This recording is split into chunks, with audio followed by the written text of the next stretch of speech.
और कैमरा चमका मोबाइल का। तो ये लाइव कवरेज कर रहे दोनों कैमरामैन भड़क गए और आपा खो बैठे और काफ़ी अभद्रता करने पर उतार हो गए। ये एक काफ़ी लोगों की धड़कनों में चुभती रही। जो सोशल मीडिया पर वहीं पर बातें कही कि ना डालिए, जबकि स्वयं वो सोशल मीडिया पर ही डालने के लिए कर रहे थे। ये बात दर्शकों में काफ़ी एक चुभती तरह है।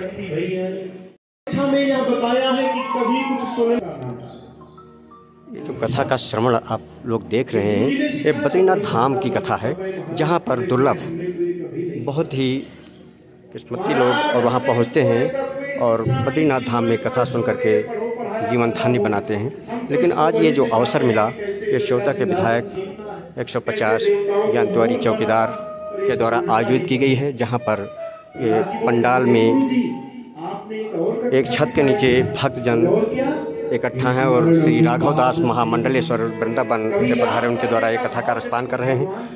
बहुत अच्छी कथा हो रही है और उनके मुखारबिंद से एक एक शब्द का उच्चारण करके बताया जा रहा है और सभी तालियों की गड़गड़ाहट से कथा का आनंद ले रहे हैं। लेकिन यहाँ पर एक बात ज़रूर देखने को मिली और खटकी कि यहाँ पर जो लाइव कवरेज करते नज़र आ रहे हैं, दोनों लोग देखेंगे टीवी और वो आगे लाइव कर रहे हैं हमेशा कथा की, वो कुछ इस कदर से अपनी मनमानी कर रहे हैं कि वास्तव में वो बात आप देख सकते हैं कि कुछ चीज़ें देखने को मिली जो चर्चा का विषय बनी। उनकी व्यवहार कुशलता और उनका बातचीत उनकी कुछ लोगों से, भक्तजनों से और मेरे से भी बातचीत हुई, जो शोभनीय बात कही, जो एक काफ़ी चर्चा का विषय बनी।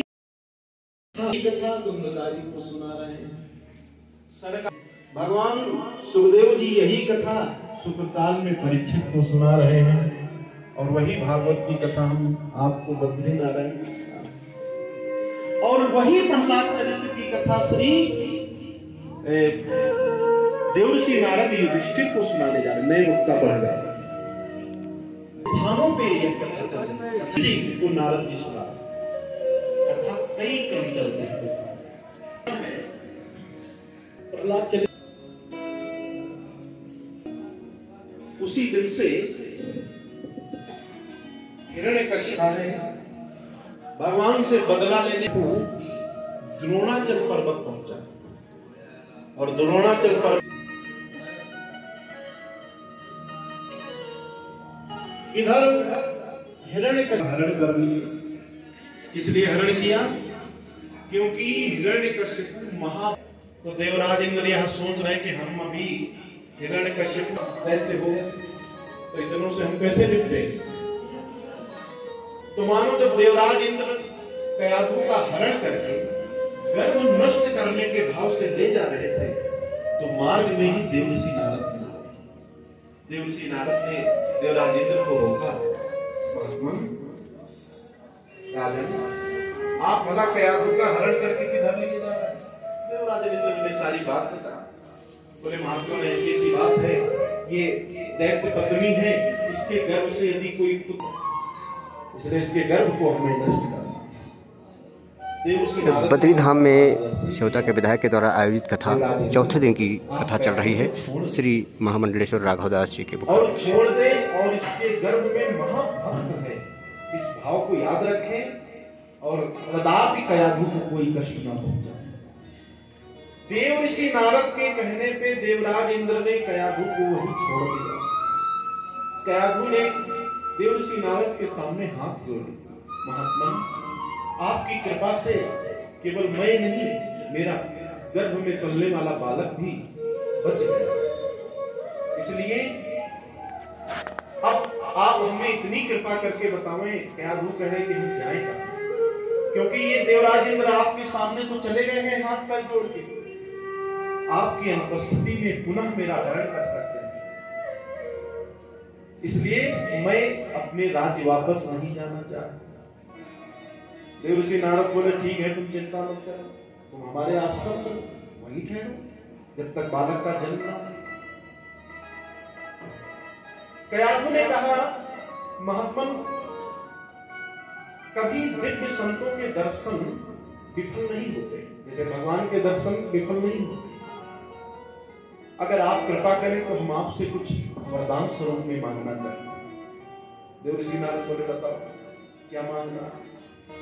बोले, मैं यह वरदान मांगना चाहती हूं कि जब तक मेरे पति हिरण्यकश्यप तपस्या करके वापस न लौटे तब तक मेरे गर्भ का बालक जन्म न ले, क्योंकि वो जन्म ले लेगा, ये देवता लोग फिर से हरण कर लेंगे उस बालक को।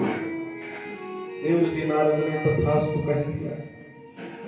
और इस सृष्टि में गर्भ में सबसे लंबे समय तक विराजमान रहने वाले केवल कौन है? श्री प्रहलाद। अब देवर्षि नारद के आश्रम में तो खूब भजन कीर्तन सत्संग हो, अब कयाधु भी उस सत्संग को श्रवण करें तो मां का किया हुआ गर्भ में पलने वाले बालक पर निश्चित ही प्रभाव डालता है। मतलब हजारों वर्षों तक श्री प्रहलाद जी सत्संग किए मां के गर्भ में बैठे बैठे, तो बताओ जब जन्म देगा तो भक्त ही तो जन्मेगा। इसीलिए जब स्त्री के गर्भ में कोई बालक हो, गर्भवती हो, उस समय उसे ऐसे ही कर्म करने चाहिए जिससे बालक दिव्य और पवित्र जन्मे। कहते हैं इधर हिरण्यकश्यपु भयंकर तपस्या 10,000 वर्षों तक जब की। कहां तक कहें हिरण्यकश्यपु की तपस्या, जिसका मांस खाल रक्त सब सूख गया, मानो हड्डियों का ढांचा भी गल गया। इतना समय व्यतीत हो गया 10,000 वर्षों का कि धूल मिट्टी से पूरा का पूरा हिरण्यकश्यपु पट गया। बद्री धाम में चल रही कथा चौथा के विधायक के द्वारा आयोजित ये जन सैलाब उमड़ा रसपान करता। ब्रह्मा को विवश होकर के आना पड़ा। मतलब ये देवता लोग जो आते हैं इच्छा से थोड़े आते हैं, इनको तो बड़े बड़े दैत्य और जैसे भगवान भी आते हैं कि अपनी इच्छा से थोड़े आते हैं, मंत्र में नाम में इतनी शक्ति। चौथे दिन की चल रही कथा है श्रीमद् भागवत बद्री नारायण धाम में। मतलब ब्रह्मा जानते हैं कि ये दैत्य है, कुछ उल्टा सुल्टा ही मांगे, बाद में हमारे लिए समस्या बनेगा।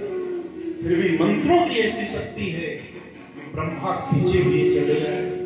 महामंडलेश्वर राघवदास वृंदावन से पधारे, उनके मुखारबिंद से हे भक्तराज वरदान मांगे।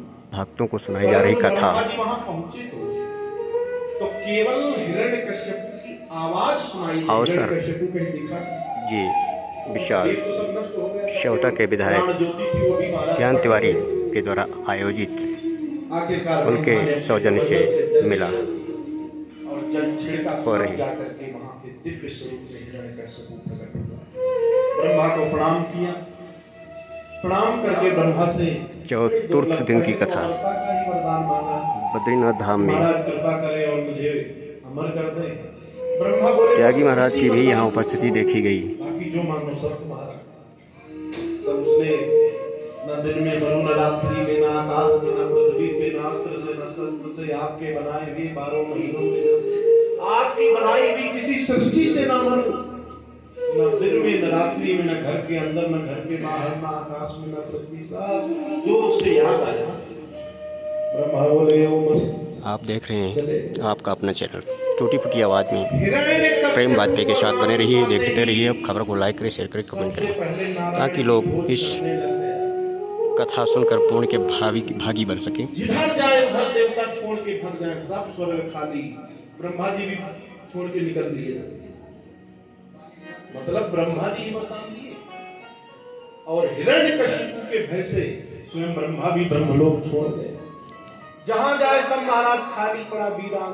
क्षीर सागर स्वयं भगवान श्री हरि नारायण ने छोड़ दिया, क्योंकि इसका उद्धार भाई ब्रह्मा जी वरदान तो देंगे, अब इसकी प्रक्रिया बनानी है, मरेगा कैसे, इसका उद्धार कैसे। कहते हैं भगवान श्री हरि नारायण कहां जाके छिपे? हिरण्यकश्यपु के हृदय में बैठ गए जाके।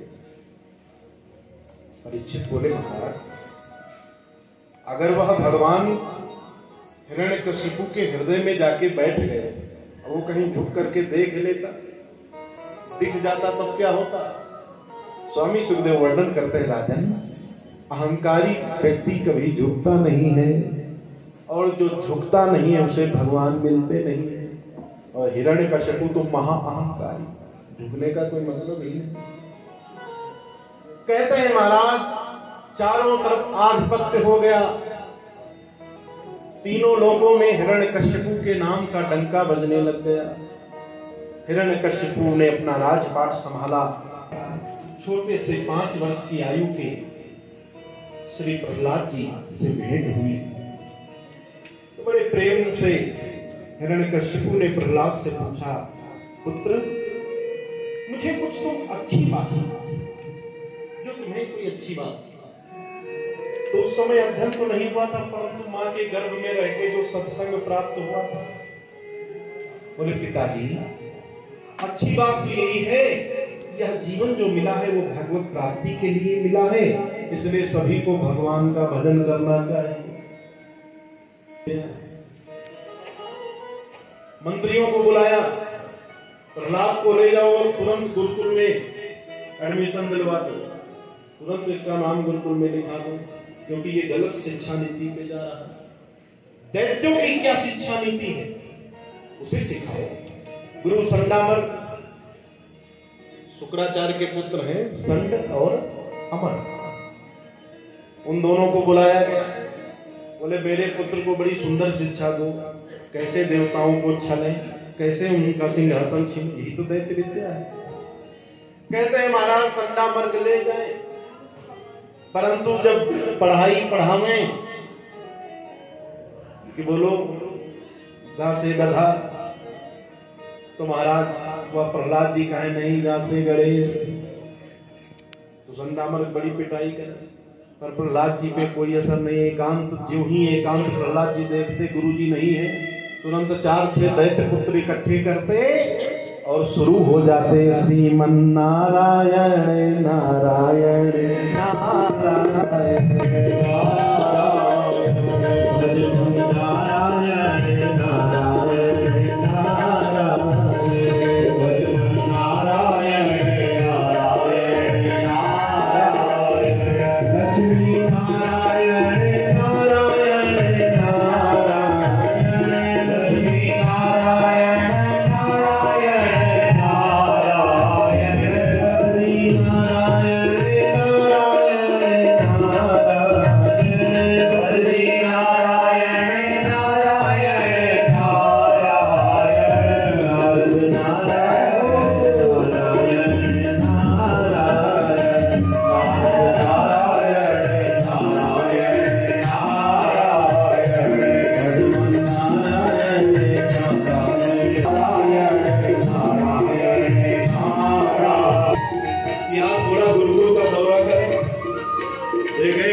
और मंत्रियों को साथ में लेके हिरण्यकशिपु पहुंच गया। कहाँ?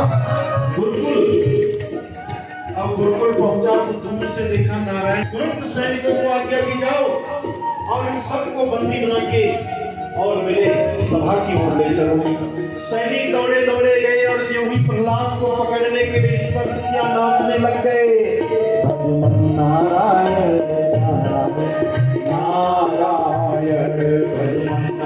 तालियों की गड़गड़ाहट से झूमते श्रद्धालु चौथे दिन की कथा में, ये बद्रीनाथ धाम में कथा का आयोजन किया जा रहा है। चौथा के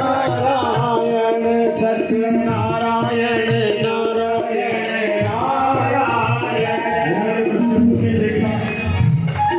सैनिकों को पकड़ने के लिए भेजा, ऐसे मूर्ख वो भी जाके नाम जप करने लगे और केवल नाम जप नहीं कर रहे, नाच रहे।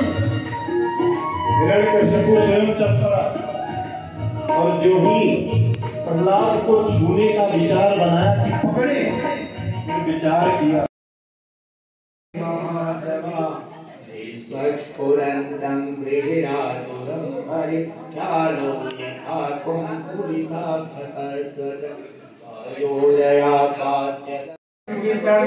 यदहतमो तो विहरिणापुरा